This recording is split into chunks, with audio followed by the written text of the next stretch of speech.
The day was bright in space, with the blue curve of Earth far below, and Jupiter's massive form glowing like a giant orange lantern in the distance. The floating station called Horizon Gate was alive with movement. Ships from different worlds arrived one after another, their hulls gleaming under the artificial lights of the docking bays. This was not an ordinary day. This was the first interstellar diplomacy meeting between Earth and several alien civilizations. Delegates, in colorful robes, uniforms, and strange armor, walked through the station's wide corridors. The air buzzed with the sound of different languages, the smell of unfamiliar foods, and the excitement of history being made. Daniel, a young human engineer, was one of the hundreds of Earth representatives present. He wasn't a diplomat or politician. His job was to help maintain the station's systems during the event. But Daniel was curious and friendly, so he often wandered around during his breaks, watching the alien visitors with fascination. He carried a small notebook, scribbling sketches of ships and strange devices he had never seen before. To him, this was more than just work. It was an adventure.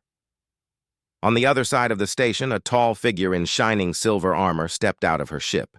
Her helmet reflected the bright lights, and the crowd parted as she walked with strong, deliberate steps. This was Princess Lyra of the Valari Empire, a people famous for their warrior traditions. Every Valerian child learned to fight before they could read. To them, honor and strength were everything. Lyra had trained with swords, energy weapons, and hand-to-hand combat since childhood. She was not only a princess, she was a champion fighter. When she entered the main hall of the station, she noticed a large open circle marked on the floor. To the Valerians, such a circle was sacred.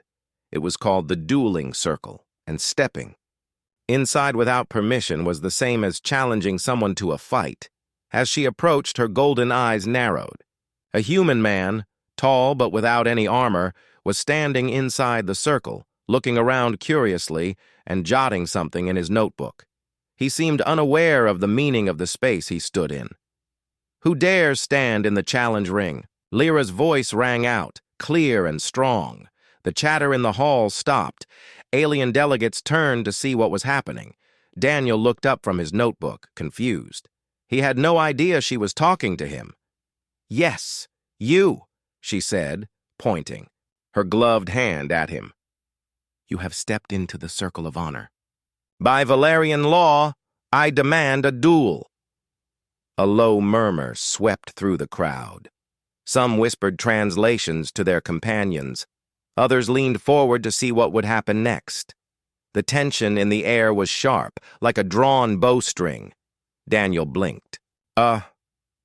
Sorry? I didn't know this was a special spot," he said, with a nervous smile. "To step in without knowing is ignorance. To remain is a challenge," Lyra replied, her tone formal and commanding. The human diplomats in the hall looked worried. A duel between a Valerian warrior princess and a human engineer would not end well for Earth's public image, or for Daniel himself.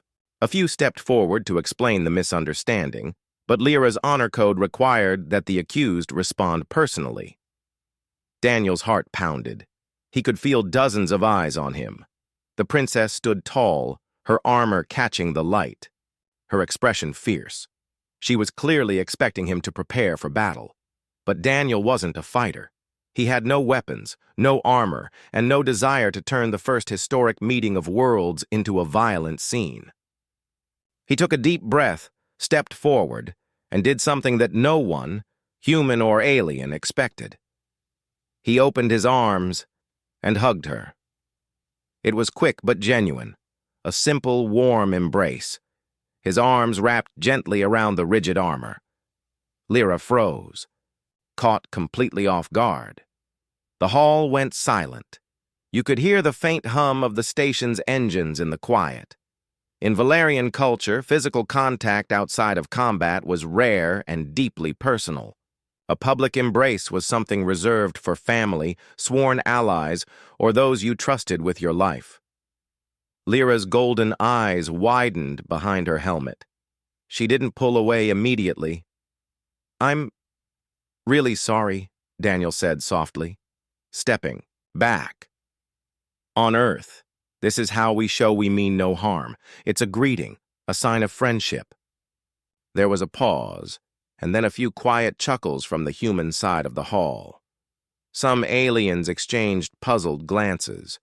The Valerian princess remained still, trying to process what had just happened. Instead of feeling insulted, she found herself curious.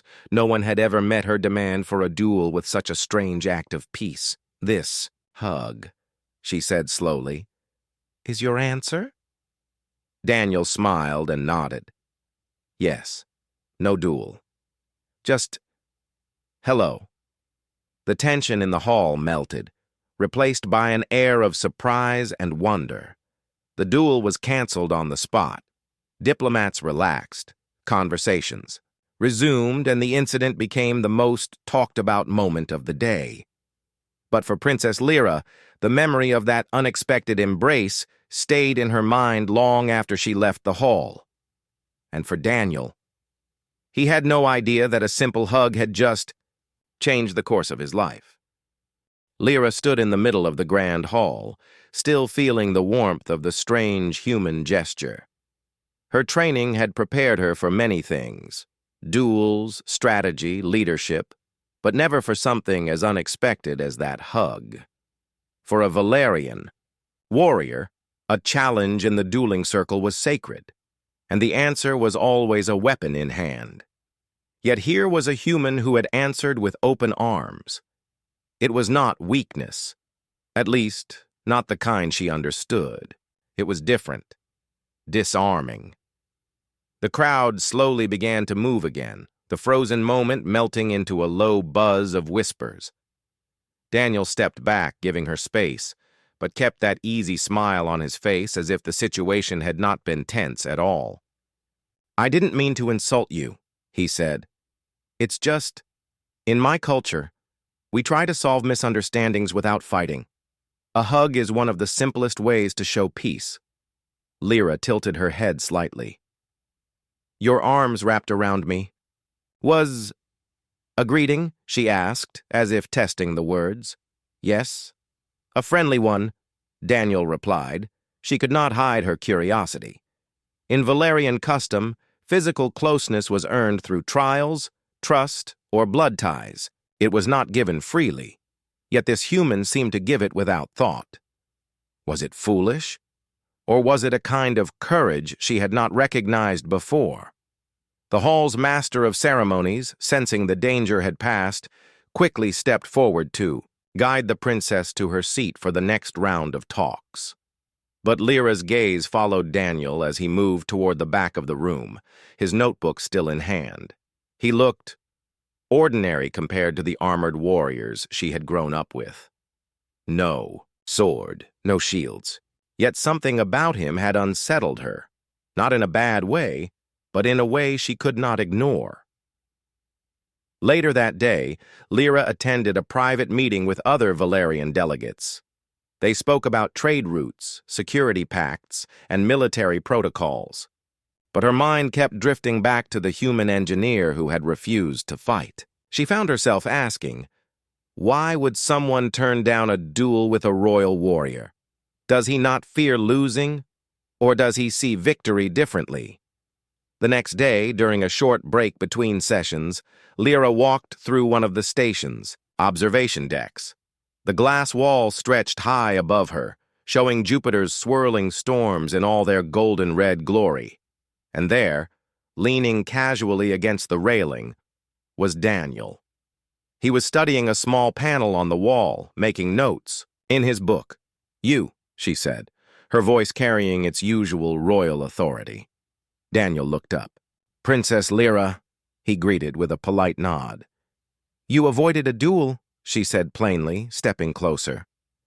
"Most who step into the challenge circle do so with pride or fear. You showed neither." "Why?" Daniel shrugged lightly. "Because fighting you would have been pointless. I wasn't there to win or lose. I was there to learn. And besides, you're a princess. I'm an engineer. That's hardly a fair match. His honesty caught her off guard. Most warriors would have tried to save face or boast of their skills, but he spoke as if there was no shame in refusing a fight. You could have walked away, she said. I thought a hug would make the point more clearly, Daniel answered, his smile small but genuine. It's just something we do. We give them to friends, family, people we're happy to see, even strangers sometimes if we want to show kindness. Lyra studied him closely. And if I had taken it as an insult? Then I'd have apologized and still meant it. He said, because it wasn't meant to mock you, just to bridge the gap. The phrase lingered in her mind. Bridge the gap. Valerians valued strength, but perhaps there was strength in this strange kind of vulnerability. She realized then that no one in her life had ever tried to bridge the gap with her before. Over the following days, Lyra began noticing Daniel in the halls, the dining areas, even in the engineering bays where he worked. Sometimes she caught him fixing a power conduit with quiet focus. Other times, she saw him talking with alien traders, laughing at their jokes, or asking questions about their worlds. He seemed to move easily among different species, never flustered, always willing to listen. One afternoon, she approached him while he was repairing a ventilation system in a small corridor. I wish to learn more, she said without preamble. He looked up from his work. About what? Your customs. The meaning behind your hug. And other things, she replied. Daniel set down his tools and wiped his hands on a cloth. All right. What do you want to know? They ended up sitting on the floor of the corridor, Lyra's armor making a soft metallic sound against the wall. Daniel explained the many ways humans greet each other. Handshakes, smiles, nods, even high fives. Lyra told him about Valerian salutes, the bow of respect, and the clasping of forearms used between warriors. They compared the meaning of these gestures, finding both differences and similarities. Lyra was surprised by how much she enjoyed the conversation. It felt easy, something she rarely experienced outside her closest circle of warriors. Daniel, too, seemed genuinely interested, never mocking her traditions even when they seemed strange to him. That evening, word began to spread quietly among the delegates. Princess Lyra had been seen sitting casually with the human engineer, speaking to him as an equal. For some, this was a sign of openness. For others, it was simply unthinkable. But Lyra did not care. In her mind, the hug had not been the end of the misunderstanding. It had been the beginning of something she could not yet define. She wanted to understand this human's way of thinking, because in all her years of training for battle, no sword had ever made her pause like that embrace had. And though neither of them knew it yet, the curiosity they shared would soon grow into something much stronger than either had expected. In the days that followed, the station's grand halls became a little smaller for both Lyra and Daniel, not because the structure had changed, but because they seemed to keep running into each other. At first, Lyra told herself these meetings were coincidence. The Horizon Gate was large with hundreds of corridors, lounges, and docking bays. Yet somehow, Daniel would appear nearby whenever she was walking through a public area. Sometimes it was in the dining hall, where he would be chatting with a group of alien scientists over bowls of steaming soup. Other times, she would find him standing at an observation window, quietly watching distant comets streak across the black sky.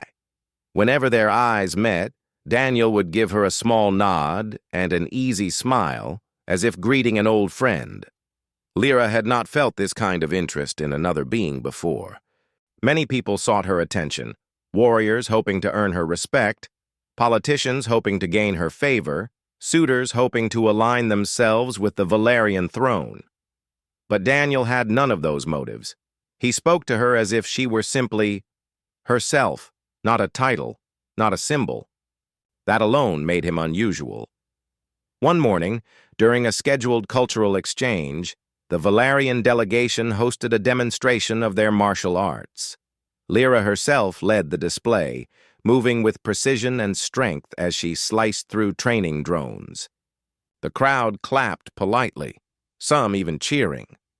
When the event ended, she stepped away from the arena, expecting the usual comments about her skill or speed. Instead, Daniel approached and said, "You make it look like a dance." "A dance?" she repeated, her brow lifting. "That was a battle drill." "Sure," he said with a grin, "but your movements were graceful, like you were telling a story with them. On Earth, dancers do the same thing, just without weapons." His words stayed with her longer than she expected. Later that day, she found herself replaying his observation in her mind. Perhaps there was beauty in battle, not just power. Perhaps that beauty was something he saw clearly because he wasn't focused on the fight itself. The next time they met, Lyra took the chance to ask him more about Earth's customs. "You spoke of dance," she began. "Explain it to me." Daniel smiled. "It's a way to express emotions or tell a story using movement. Sometimes it's for celebration, sometimes for ritual, sometimes just for fun." "Fun?" Lyra tilted her head. "Valerians train for purpose, not for amusement." "I know," Daniel said gently. "But fun has its own kind of strength. It builds connection, makes people trust each other." That day, they spoke for hours in one of the station's quiet gardens. Lyra told him about Valerian honor duels, the sacred songs sung before battles, and the long history of her people. Daniel listened intently, asking questions not to challenge her beliefs, but to understand them. In turn, he told her about Earth, festivals where cities would fill with music and lights, and about small family gatherings where laughter filled the air. The more they talked, the more Lyra realized how different his world was from hers, and yet how much both valued loyalty, courage, and bonds between people. One afternoon, Daniel invited her to join him on a maintenance check in the station's outer rings. It was not an exciting task, inspecting panels, testing air seals, but it gave them a chance to talk without the constant watch of delegates and guards. As they worked, he handed her a simple tool to help tighten a loose bolt. She took it, turning the smooth metal in her hands. "On Valaria, tools like this are given as tokens of trust between warriors," she said. "Well," Daniel replied with a playful shrug, "then I guess you're officially my trusted partner for fixing stuff." She allowed herself a small smile, something she rarely did outside her closest circle. By now, the station's rumor network was alive with whispers. The warrior princess and the human engineer were spending time together, alone. Some said it was purely diplomatic, others believed something else was forming. Lyra didn't care, for the gossip, but she could not deny that Daniel's presence had become comfortable. She found herself seeking him out, and when she did not see him for a day, she noticed the absence. One evening, Daniel found her in the station library, scanning through historical records of Valerian battles. "Researching your own history?" he teased lightly. "Verifying your descriptions of Earth's history," she corrected, though there was no true bite in her tone. He sat beside her and showed her pictures from Earth. Mountains covered in snow, deep blue oceans, forests glowing in autumn colors. She realized then that despite his gentle nature, his world was not without its own kind of wild beauty. In those moments, their conversations shifted. No longer were they simply exchanging facts about their worlds. They were sharing memories, personal stories, small pieces of themselves. Lyra told him about the first time she held a training sword as a child, the weight of it nearly tipping her over. Daniel told her about fixing his first engine, the joy of hearing it roar to life. There was a quiet understanding growing between them. It wasn't loud or rushed, but it was steady, like the slow orbit of a planet. And though neither spoke the words aloud, both felt the change. By the end of the week, it was clear to anyone paying attention. Princess Lyra and Daniel were no longer just two strangers who had met in a misunderstanding. They were something more now. Companions, perhaps even friends. But what neither of them could yet predict was that their growing bond was about to be tested in front of the entire station, and that the next step in their strange journey would take them far beyond simple friendship. The station's cultural exchange week was reaching its peak. Every day, different civilizations showcased something unique: art, music, sports, rituals, hoping to impress others and strengthen friendships. The Grand Hall had been transformed into a place of color and sound. Flags of many worlds hung from the high ceiling, and the air smelled of spices, oils, and flowers brought from across the stars. That evening was special because it was the Earth-Valeria combined showcase. The organizers wanted both cultures to present something side by side to symbolize unity. On the Valerian side, the demonstration was exactly what everyone expected: a display of perfect martial skill. Lyra led her warriors, their swords flashing, under the lights as they moved in flawless patterns, cutting through targets with precision. The crowd clapped loudly. Valerians stood tall with pride, and the human audience admired the speed and strength on display. When the applause faded, it was Earth's turn. The humans had prepared music and dancing.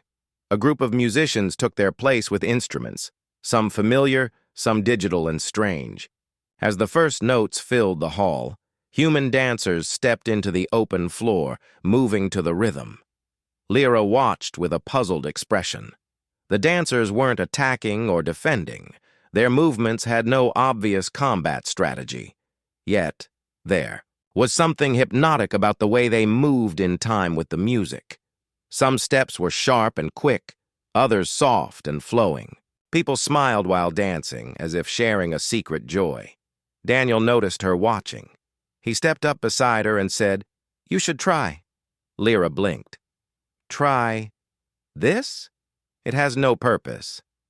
"It has a purpose," Daniel said, smiling. "It's about connecting with the music, with each other. No winning, no losing, just being in the moment." "That sounds inefficient," she replied, though she did not turn away. Daniel extended his hand toward her. "Come on, I'll guide you." Lyra hesitated. She could face 10 armed warriors without blinking, but this was unfamiliar ground. Yet something in his expression made her step forward. She placed her hand in his. His grip was warm, steady. He led her to the center of the floor. The music swelled, and Daniel showed her a few simple steps. At first, she moved stiffly, her mind trying to analyze each motion like a combat drill. But Daniel laughed lightly and said, "Don't think so hard. Just follow me." Slowly, she began to let go of her rigid posture. Her steps became smoother, her movements less guarded. The crowd noticed. Whispers spread. The Valerian princess is dancing. Some recorded the moment with their devices. Others simply stared in amazement. For a moment, Lyra forgot where she was. The music filled her ears, and Daniel's steady lead kept her from stumbling. She found herself laughing, a sound rare enough among Valerian royalty that it startled even her. The laughter wasn't forced. It bubbled up naturally, breaking through years of formal control. When the song ended, the crowd erupted in cheers. Some clapped, others called out in delight. Daniel gave a small bow, and Lyra, unsure what else to do, mirrored the gesture. But instead of leaving the floor, she turned toward him and placed her hand over her chest in the Valerian gesture of recognition. "I name you my chosen ally," she said clearly, her voice carrying across the hall. The room fell silent. In Valerian tradition, naming someone a chosen ally was a rare and serious act. It meant that the person was trusted beyond question, considered worthy of standing beside you in the most important parts of life, both in peace and in danger. For a princess to give that title to a foreigner, especially one with no combat training, was almost unheard of. Gasps rippled through the audience. The Valerian delegation exchanged startled looks. Some human diplomats' jaws nearly dropped. Daniel, unsure of the full weight of the title, simply smiled and said, "Thank you, I think." Lyra's guards stepped forward, but she waved them back. "You have shown me courage without battle," she told Daniel. "You faced me without fear, and you shared a part of your culture without shame. These are the traits I value in an ally." The master of ceremonies quickly moved the event along, but the energy in the hall had changed. People whispered excitedly, wondering what this meant for the two worlds. Others speculated if this was more than friendship. Later that night, as the hall emptied, Daniel caught up with Lyra near one of the station's quiet balconies. The massive curve of Jupiter glowed in the distance. "So, chosen ally?" he asked. "It is not a title given lightly," she replied. "It means I have chosen you as someone I will defend as I would my own kin. It is the beginning of a deeper bond." Daniel rubbed the back of his neck. "Well, I'm honored. But you know I'm not exactly the warrior type." "Strength is not only in the arm," Lyra said, her gaze steady. "Sometimes it is in the heart." There was a pause between them, filled only by the soft hum of the station's systems. Daniel gave her a small grin. "So, does this mean I get my own shiny armor?" Lyra's lips curved just slightly. "Perhaps one day." Neither of them said it aloud, but something had shifted between them that night. What had begun as a misunderstanding in the dueling circle had now become a public bond, a promise of loyalty that could not be ignored by either world. And far away, in the chambers of the Valerian Council, whispers were already starting about the possibility of something even greater than an alliance. The days following the cultural exchange passed quickly, but for Lyra and Daniel, time seemed to move differently. The title of chosen ally had changed everything between them. Wherever they went on the station, whispers followed them, curious. Glances and cautious smiles marking the understanding that this was no ordinary pairing. Lyra, usually so composed and commanding, found herself laughing more often in Daniel's presence. Daniel, usually focused on his engineering duties, found that he looked for her presence even when he had tasks to complete. The Valerian court, however, was not entirely pleased. Some nobles questioned the wisdom of a princess forming a close bond with a human, a species considered far weaker in the eyes of many Valerians. Yet Lyra stood firm. She had seen courage, wisdom, and kindness in Daniel, qualities more valuable than strength of arm alone. She made it clear to the council that alliances were built on trust and understanding, not just weapons and bloodlines. Slowly, the council began to see the wisdom in her perspective, though a few remained skeptical. The engagement ceremony was scheduled to take place aboard Horizon Gate, in the same grand hall where they had first met. The entire station was decorated in vibrant colors representing Earth and Valeria. Flowing banners of blue, gold, and green swayed gently in the station's artificial breeze, and flowers from both worlds were arranged in elegant patterns along the walls.